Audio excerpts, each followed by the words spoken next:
यो तस्बिरमा देखाइएका कतिजनालाई चिन्नुहुन्छ? नेपालमा प्रजातन्त्र स्थापना हुनुभन्दा ठिक 3 दिन अगाडि यानि कि 2007 साल फागुन 4 गते भारतको एयरपोर्टमा लिएको तस्बिर हो यो। तस्बिरमा नेपालका त्यति बेलाका राजा त्रिभुवन र युवराज महेन्द्रलाई तत्कालीन भारतीय प्रधानमन्त्री जवाहरलाल नेहरू र राष्ट्रपति राजेन्द्र प्रसादले विदाई गर्दैछन्। त्यहाँबाट उडेको केही क्षणमा राजा त्रिभुवन र उनको परिवार काठमाडौँ स्थित गौचरण एयरपोर्टमा ल्यान्ड गर्नेवाला छन्। गौचरण एयरपोर्ट भने हाम्रो अहिलेकै त्रिभुवन इन्टरनेसनल एयरपोर्ट हो। उबेला गाई चर्ने ठाउँमा एयरपोर्ट बनेको कारणले गर्दा गौचरण एयरपोर्ट भनिन्थ्यो। गौचरण एयरपोर्ट, त्यस पछाडि काठमाडौँ एयरपोर्ट हुँदै त्रिभुवन इन्टरनेसनल एयरपोर्ट बनेको यो एयरपोर्टलाई त्यो समयमा सर्वसाधारणले यसरी आफै डाँडा चिरेर अथवा खनेर बनाउँदै थिए।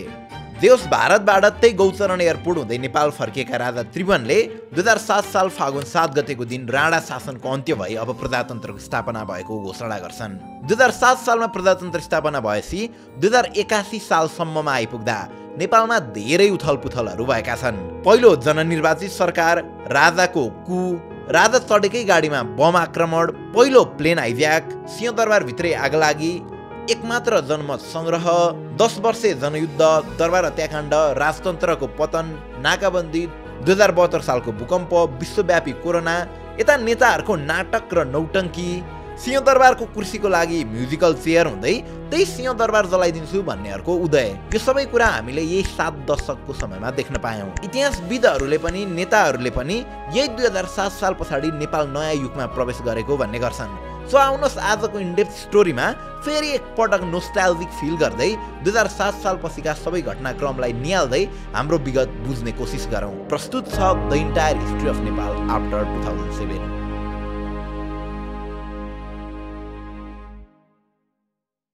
2007 सालभन्दा अगाडिसम्म 104 वर्षीय जहानीय राणा शासन थियो भन्ने त हामी सबैलाई थाहा छ।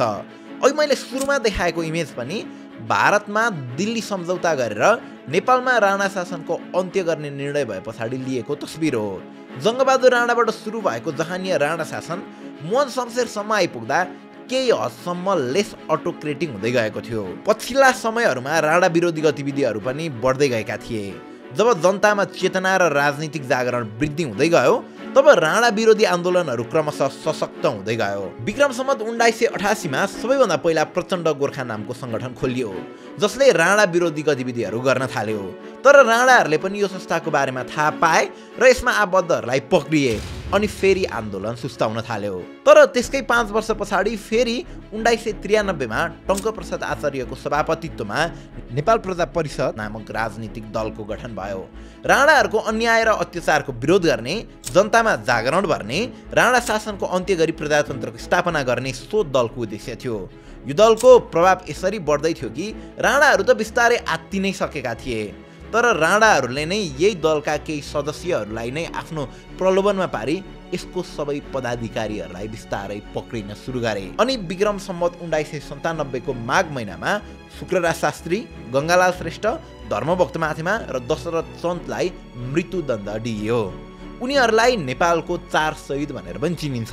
त्यस्तै पार्टीका संस्थापक टङ्कप्रसाद आचार्यलाई पनि पक्राउ गरेर जेलमा हालियो। उनलाई जिउँदो शहीद पनि भन्ने गरिन्छ।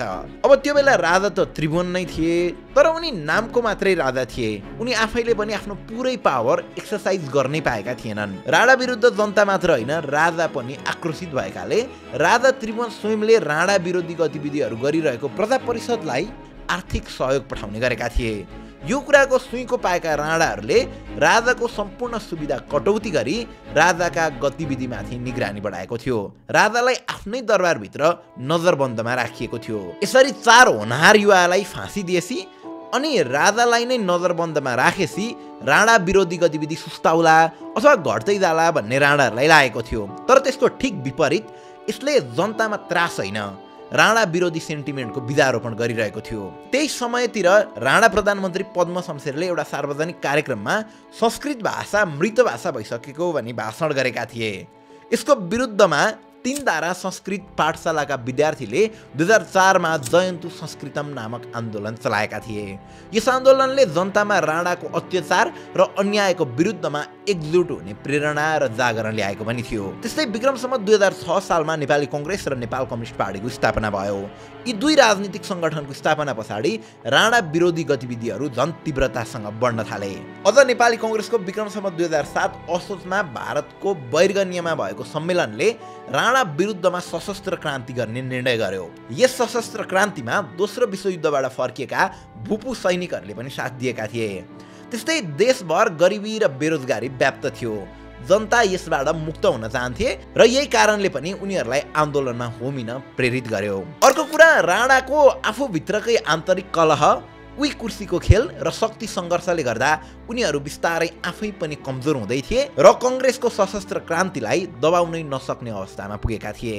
त्यही समयतिर आफ्नै दरबारमा कैद भएका राजा त्रिभुवन समेत सशस्त्र क्रान्तिलाई सहयोग गर्नका निम्ति भनेर कार्तिक 23 गते सब परिवार इन्डियन एम्बेसी हुँदै दिल्ली प्रस्थान गर्छन्। त्यतिबेला राजालाई यसरी नजरबन्दामै राखेको बेला पनि उनलाई दिल्ली भगाउनका निम्ति एकजना जर्मन फिजियोथेरापिस्ट एरिका ल्युट्याकले धेरै मद्दत गर्छिन्। एरिकाले त्यतिबेला राजा र उनको परिवारलाई भगाएको कहानी मुभी जस्तै अति नै इन्ट्रेस्टिङ छ, जसबारेमा हामीले यो भिडियोमा चर्चा गरिसकेका छौँ। हेर्नु भएको छैन भने एकैछिनमा हेर्न सक्नुहुन्छ। अब त्यतिबेला राजा त्रिभुवनको सबै परिवार उनीसँगै दिल्ली भागे पनि त्रिभुवनका 4 वर्षीय नाति ज्ञानेन्द्र भने दरबारमा नभएको कारणले, आफ्नो आफन्त कहाँ गएको कारणले गर्दाखेरि त्यतिबेला उनलाई लिएर जान पाउँदैनन्। यो कुरा थाहा पाए पछाडि रिसाएका त्यतिबेलाका प्रधानमन्त्री मोहन शमशेरले तिनै ज्ञानेन्द्र शाहलाई राजा घोषणा गरिदिन्छन्। 4 वर्षको बालकलाई राजा घोषणा गरिदिन्छन्। यसरी 2058 सालको दरबार हत्याकाण्ड पछाडि राजा हुनुभन्दा पनि धेरै पहिला एकपटक ज्ञानेन्द्र राजा भइसकेको इतिहासमा देखिन्छ। जे होस्, भारतमा गएर आन्दोलन गरिरहेको नेपाली कांग्रेस र राजपरिवार एकै ठाउँ उभिए र जसरी पनि राणा शासन फाल्ने भनेर प्रतिज्ञा लिए। यही क्रममा नेपालको पूर्वी पहाडी र विराटनगर क्षेत्र मुक्ति सेनाले कब्जामा लियो भने वीरगञ्जमा क्रान्तिको नेतृत्व गरेका थिरबल मल्लले वीरगति प्राप्त गरे। पश्चिमी क्षेत्रमा क्रान्तिको नेतृत्व गरेका डाक्टर केआई सिंहले भैरवाद क्षेत्रमा ठूलो सफलता पाएका थिए। अब तिनै केआई सिंहको कहानी अति नै इन्ट्रेस्टिङ छ, त्यो पनि एकैछिनमा सुनाउने नै छु। यसैगरी पूर्वी कमान्ड सम्हालेका विश्वेश्वर प्रसाद कोइराला र सुवर्ण शमशेरले बिना युद्ध धेरै स्थान कब्जा गरी जनसरकारको समेत गठन गरेका थिए र जनतालाई कर तिर्नु पर्दैन भनेर कर नतिर्न आह्वान समेत गरेका थिए। यसरी देशैव्यापी रूपमा राणाको विरुद्धमा आवाज बलियो हुँदै थियो र बिस्तारै दिल्लीको सहयोगमा अन्तर्राष्ट्रिय क्षेत्रबाट समेत राणा विरोधी गतिविधिलाई प्रोत्साहन पुर्याइरहेको थियो। यो अवस्थामा प्रधानमन्त्री मोहन शमशेर आफ्नै परिवारभित्र, राणा परिवारभित्रै एक्लिरहेका थिए। उनीहरूको विवाद चरम बिन्दुमा पुगिरहेको थियो। देशभित्र उनीहरूकै विरुद्धमा क्रान्ति सुरु भइरहेको थियो अनि राष्ट्रिय र अन्तर्राष्ट्रिय दबाव खेप्न नसके पछाडि यसबाट अत्तालिएर भारतलाई लौन राजा र कांग्रेससँग भेट गराइदिनु पर्यो, वार्ता गराइदिनु पर्यो भनेर मोहन शमशेरले अनुरोध गर्छन्। अनि भारतकै नेतृत्वमा विक्रम सम्वत 2007 साल फागुन 1 गते दिल्ली सम्झौता हुन्छ। यो सम्झौतामा भारतीय प्रधानमन्त्री जवाहरलाल नेहरूले मेडिएटरको भूमिका खेलेका थिए। यो सम्झौतामा राणाका प्रतिनिधि, नेपाली कांग्रेसका प्रतिनिधि र राजा त्रिभुवन बीच सम्झौता भएको थियो। यो सम्झौतामा श्री 3 यानि कि राणामा रहेको सम्पूर्ण अधिकार श्री 5 महाराज यानि कि राजामा सुम्पिने र वैधानिक राजा त्रिभुवन नै हुने कुरा उल्लेख थियो। त्यस्तै आन्दोलनकारीले आन्दोलन रोक्नुपर्ने र हात हतियार सरकारलाई बुझाउनु पर्ने शर्त राखिएको थियो। त्यस्तै प्रधानमन्त्री चाहिँ मोहन शमशेर नै हुने, तर मन्त्रीमण्डलमा चाहिँ 7 जना नेपाली कांग्रेसको तर्फबाट र 7 जना राणाको तर्फबाट हुने भनेर निर्णय भएको थियो र यो सरकारको काम भनेको चाहिँ विधानसभाको निर्वाचन गर्ने र त्यहाँबाट छानिएका पदाधिकारीहरूले संविधान निर्माण गर्ने भन्ने थियो। यसरी राजा, राणा र नेपाली कांग्रेस बीच त्रिपक्षीय सहमति भए पछाडि राजा त्रिभुवन फागुन 4 मा नेपाल फर्किन्छन्। हामीले सुरुमा देखाएको यो तस्बिर त्यही फागुन 4 को हो। अब नेपाल फर्किएपछि विमानस्थलमा उनको भव्य स्वागत हुन्छ र त्यसको 3 दिन पछाडि फागुन 7 गते राणा शासनको अन्त्य भई प्रजातन्त्रको घोषणा हुन्छ। दिल्ली सम्झौताका आधारमा राणा शासनको अन्त्य भई प्रजातन्त्र स्थापना भए पछाडि देशमा दलीय राजनीतिक व्यवस्था सुरु हुन्छ।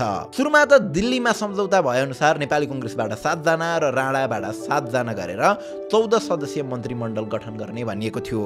तर पछि फेरि 5-5 जना गरेर 10 सदस्यीय मन्त्रीमण्डल गठन हुन्छ। नेपाली कांग्रेसका बीपी कोइराला त्यतिबेला गृहमन्त्री हुन्छन्। तर दुईटा फरक विचारधार भएको ग्रुप एकै ठाउँमा आएपछि कसरी काम हुन्थ्यो र? राणा र नेपाली कांग्रेसका सदस्य बीच मनमुटाव सुरु हुन्छ र 2008 कार्तिक 8 मा एक दलको मात्र अथवा एउटा पार्टीको मात्र मन्त्रीमण्डल हुनुपर्ने भनी कांग्रेसका तर्फबाट मन्त्रीहरूले राजीनामा दिन्छन्। यसको दबावमा परेर प्रधानमन्त्री मोहन शमशेरले पनि केही दिनमा राजीनामा दिन्छन्। त्यस पछाडि राजा त्रिभुवनले नेपाली कांग्रेसका नेता मातृका प्रसाद कोइरालाको नेतृत्वमा 8 जना कांग्रेस र 6 जना स्वतन्त्र हुने गरी 14 सदस्यीय मन्त्रीमण्डल गठन गर्छन्। यस सरकारको मुख्य जिम्मेवारी भनेको विक्रमसम्म 2009 भित्र विधानसभाका लागि आम निर्वाचन गर्नुपर्ने थियो। तर आफ्नै पार्टीभित्रको किचलोले गर्दा यो सरकारले निर्वाचन गर्नै सकेन अनि मातृका प्रसाद कोइरालाले राजीनामा दिए। त्यस पछाडि राजा त्रिभुवनले केशर शमशेरको अध्यक्षतामा 5 सदस्यीय परामर्श सरकारको गठन गरे। यो समयसम्ममा मातृका प्रसाद कोइरालाले कांग्रेसबाट विद्रोह गरेर छुट्टिएर नयाँ पार्टी राष्ट्रिय प्रजा पार्टीको स्थापना गरेका थिए अनि फेरि राजा त्रिभुवनले उनकै नेतृत्वमा सरकार गठन गरिदिन्छन्।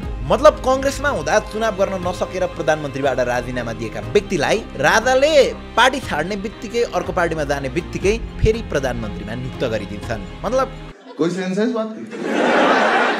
अब उनी प्रधानमन्त्री भएकै बेलामा 2-4 वटा अनौठा कुराहरू हुन्छन्। जस्तै भारतीय सेना हतियारसहित नेपाल प्रवेश गर्दै थियो, भीमदत्त पन्तले विद्रोह गर्दै थिए र विवादस्पद कोशी सम्झौता साइन भएको थियो र यही कारणले गर्दा उनको सरकारको तीव्र आलोचना भयो र विक्रमसम्म 2011 फागुन 18 गते मातृका प्रसाद कोइरालाले राजीनामा दिए र सरकार विघटन भयो। चुनाव गर्ने अनि संविधान निर्माण गर्ने भनेको 4 वर्ष भइसकेको थियो तर काम भने केही पनि भएकै थिएन। त्यही सरकार फेर्ने बाहेक अरु केही भएकै थिएन। यही क्रममा विक्रमसम्म 2011 फागुन 30 गते राजा त्रिभुवनको मृत्यु हुन्छ अनि चैत 4 गते युवराज महेन्द्र राजा हुन्छन्। उनी राजा भएपछि यस्तो प्रधानमन्त्री छान्ने बनाउने के गर्ने काम केही पनि नगर्ने भन्दै आफ्नै प्रत्यक्ष शासन सुरु गर्छन्। तर फेरि आफ्नो अडानमा 10 महिनासम्म पनि अडिन सक्दैन। प्रजा परिषदका अध्यक्ष टङ्कप्रसाद आचार्यको नेतृत्वमा 7 सदस्यीय मन्त्रीमण्डल गठन गर्छन्। अब यो सरकार पनि लामो समयसम्म टिक्न सक्दैन र विघटन भइहाल्छ। अघि राणा शासन फाल्न पश्चिममा एउटा व्यक्तिले विद्रोह गरिरहेको थियो, उसको कहानी एकैछिनमा सुनाउँछु भनेर भनेको थिए नि। नाम याद छ? डाक्टर केआई सिंह। दिल्लीमा सम्झौता भएर नेपालमा राणा शासन हटे पनि डाक्टर केआई सिंहले भने दिल्ली सम्झौता चित्तबुद्ध नभएको भन्दै आफ्नो आन्दोलन जारी राखेका थिए। तर फेरि देशमा शान्ति आए पनि अशान्ति फैलाउन खोजेको भन्दै उनी र उनका समर्थकलाई गिरफ्तार गरी भैरवा जेलमा राखिएको थियो। तर उनी त्यो जेलबाट पनि भाग्न सफल भएका थिए। तर फेरि केही महिना पछाडि उनलाई फेरि गिरफ्तार गरेर सिंहदरबार भित्रै राखिएको थियो। तर 2008 साल माघ 8 गते राति उनका समर्थकले सिंहदरबार नै आक्रमण गरेर उनलाई जेलमुक्त गराए र उनी भागेर तिब्बत पुगे। यो घटना यसरी प्लान्ड वेमा गरिएको थियो कि सिंहदरबार सँगसँगै एयरपोर्ट र त्यो बेलाको कम्युनिकेसन नेटवर्क सबैलाई उनकै समर्थकले कन्ट्रोलमा लिनुपर्ने हुन्थ्यो। यो बारेमा त डिटेल भिडियो हाम्रो फेलो क्रिएटर द नेपाली कमेन्टले बनाइसक्नु नै भएको छ। अब जे होस् यो समयमा केआई सिंहलाई छुटाउनका निम्ति त्यति बेलाका युवराज महेन्द्रले समेत सहयोग गरेको भन्ने गरिन्छ। र जब राजा त्रिभुवनको मृत्यु हुन्छ र महेन्द्र राजा हुन्छन् तब उनले भागेर तिब्बत पुगेका केआई सिंहलाई नेपाल बोलाउँछन् र उनलाई नै प्रधानमन्त्री बनाइदिँदै उनकै नेतृत्वमा सरकार गठन गरिदिन्छन्। अब यसरी बनेको सरकार पनि जम्मा 3 महिना मात्रै टिक्छ। राजा महेन्द्रलाई फेरि मुड स्विङ हुन्छ र केआई सिंहको सरकारलाई विघटन गरी आफैले प्रत्यक्ष शासन सुरु गर्छन्। 6 महिनासम्ममा आफै सरकार चलाएपछि उनी थाक्छन् र फेरि नेपाली कांग्रेसका नेता सुवर्ण शमशेरको अध्यक्षतामा काम चलाउ सरकार गठन गरिदिन्छन्। अब अहिलेसम्म अरूले गर्न नसकेको काम यही काम चलाउ सरकारले गरिदिन्छ। यानि कि यही सरकारको अवधिमा नेपाल अधिराज्यको संविधान 2015 लाई 2015 साल फागुन 1 गते जारी गरिन्छ र ऐतिहासिक आम निर्वाचन गराउन पनि यो सरकार अघि बढ्छ। विक्रमसम्म 2015 फागुन 7 बाट विक्रमसम्म 2016 वैशाख 21 गतेसम्म यानि कि 2 महिना 15 दिनसम्म नेपालको पहिलो ऐतिहासिक आम निर्वाचन सञ्चालन हुन्छ। कुल 109 स्थानमा भएको आम निर्वाचनमा नेपाली कांग्रेसले 74 स्थानमा विजय हासिल गर्छ। अनि त्यही निर्वाचन पश्चात नेपाली कांग्रेसका संसदीय दलका नेता बीपी कोइराला नेपालको पहिलो जननिर्वाचित प्रधानमन्त्री बन्छन् र कांग्रेसकै कृष्ण प्रसाद भट्टराई नेपालको पहिलो सभामुखमा निर्वाचित हुन्छन्। अब राजाबाट टीका लगाएर प्रधानमन्त्री हुने चलनको अन्त्य हुँदै देशले पहिलो पटक जननिर्वाचित प्रधानमन्त्री पाएको थियो। बीपी कोइरालाबाट धेरैलाई आशा थियो र उनले आशा मुताबिक काम पनि गरिरहेका थिए। जनतामा एकदमै लोकप्रिय हुँदै गएका थिए। तर यता बीपी कोइरालाको लोकप्रियता बढ्दै गर्दा राजा महेन्द्रको लोकप्रियता भने घट्दै गएको थियो।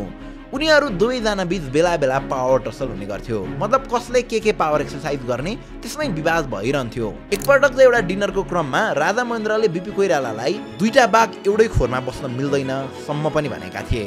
यही कुराले नै त्यति बेला महेन्द्रले केही कदम लिइहाल्लान् कि भन्ने संकेत भने देखाएको थियो। नभन्दै पुस 2017 गतेको दिन महेन्द्रले संसद र सरकारलाई निलम्बन गरी राजनीतिक दलमाथि प्रतिबन्ध लगाई राजनीतिक कुगर्छन र निर्दलीय व्यवस्थाको सुरु गर्छन्। भइरहेको राजनीतिक दलहरू र दलगत राजनैतिक उद्देश्यले प्रेरित भएका वर्गीय संगठनहरूलाई समेत यही घोषणाद्वारा हाललाई अवैध घोषित गरी यस्ता संस्थाहरूमा प्रतिबन्ध लगाइबक्सेका छौँ। यो दिनलाई नेपालको इतिहासमा ब्ल्याक डे यानि कि कालो दिन भनेर चिनिन्छ। अब 2007 सालमा निरङ्कुश राणा शासन फालेर नेपालले पहिलोचोटि प्रजातन्त्र अनुभूति गरेको थियो। यसरी 2007 देखि 2017 सम्मको अवधिमा नेपाल एउटा ट्रान्जिसन स्टेजमा थियो। ट्रान्जिसन स्टेजमा इन्स्टेबिलिटी हुनु माइनर कुरा हो। 9 पटक त नेतृत्व नै फेरियो, तैपनि विकासका कामहरू भने भएकै देखिन्थ्यो। जस्तै देशभर स्कुलहरू खुल्ने क्रम बढेको थियो, हवाई सेवाको सुरुवात अनि विस्तार भएको थियो, विक्रमसम्म 2016मा त्रिभुवन विश्वविद्यालयको स्थापना भएको थियो, विभिन्न राष्ट्रहरूसँग कूटनीतिक सम्बन्धहरू कायम भएको थियो, टेलिफोन सेवाको सुरुवात भएको थियो, वन जङ्गललाई राष्ट्रियकरण गरिएको थियो र यही समयतिर नेपाल युएनको मेम्बर पनि बनेको थियो। त्यसै 2008 श्रावण महिनादेखि बजेट प्रस्तुत पनि गर्न थालिएको थियो अनि 14 वैशाख 2013मा नेपाल राष्ट्रिय ब्याङ्कको स्थापना पनि भएको थियो अनि पहिलोचोटि निर्वाचन भई जनताले छानेकै व्यक्ति प्रधानमन्त्री चुनिएको थियो। तर अब जनताकै प्रिय प्रधानमन्त्रीलाई नै जेलमा हालेर राजा महेन्द्रले शासन सत्ता आफ्नो हातमा लिई 2017 पुस 1 पश्चात निरङ्कुश पञ्चायत व्यवस्थाको सुरु गर्दै थिए। र अब यसरी महेन्द्रको एकलौटी शासन चल्दा नेताहरूलाई जेल हालिदिएको थियो, पार्टीहरू ब्यान्ड थिए। तैपनि यो अवधिमा राजा महेन्द्रलाई नै मार्ने गरी उनकै गाडीमा बम विस्फोट, नेपाल राष्ट्र ब्याङ्कको पैसा लुट्नका निम्ति पहिलोचोटि प्लेन हाइज्याक, सिंहदरबारभित्रै आगलागी जस्ता धेरै इन्ट्रेस्टिङ गतिविधिहरू भने भएका छन्। र ती सबैको बारेमा हामी अर्को video entire history of Nepal after 2017 मा चर्चा गर्ने नै छौँ। त्यतिन्जेलका लागि च्यानललाई सब्स्क्राइब गर्न नछुटाउनुहोला अनि हेर्दै गर्नुहोला in depth story. Thank you for watching.